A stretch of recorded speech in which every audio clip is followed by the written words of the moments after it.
എൻ്റെ പൊന്നളിയാ, വൈശാഖിൻ്റെ വീട്ടിൽ പോയി ഞാൻ ആരെയും ഭീഷണിപ്പെടുത്തിയൊന്നുമില്ല. നിനക്കറിയാലോ നമ്മുടെ വൈശാഖ് പൈസ മേടിച്ചാൽ തരാൻ ബുദ്ധിമുട്ടാണെന്ന്. അപ്പം ഞാൻ അവൻ്റെ അമ്മയുടെ അടുത്ത് പോയിട്ട് വൈശാഖ് എന്തെന്ന് ചോദിച്ചു.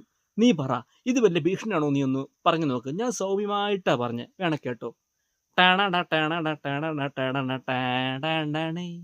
വൈശാഖ് എന്ത്യേ, അവൻ്റെ അമ്മ സന്ധ്യേ, അവനെ എനിക്ക് ഒന്ന് കാണണം.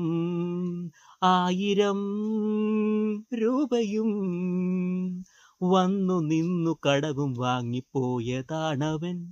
വൈശാഖ് എന്ത്യേ, അവൻ്റെ അമ്മ സന്ധ്യേ, അവനെ എനിക്ക് ഒന്ന് കാണണം.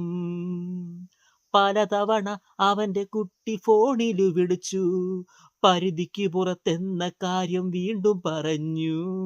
പലതവണ അവൻ്റെ കുട്ടി ഫോണില് വിളിച്ചു, പരിധിക്ക് പുറത്തെന്ന കാര്യം വീണ്ടും പറഞ്ഞു. എന്നേലും ഒരു നാളിൽ അവൻ എൻ്റെ കയ്യിൽ കിട്ടും, ഇടിച്ചു പിഴിഞ്ഞു പഞ്ചറാക്കി ചാറെടുക്കും ഞാൻ. വൈശാഖ് എന്ത്യേ, അവൻ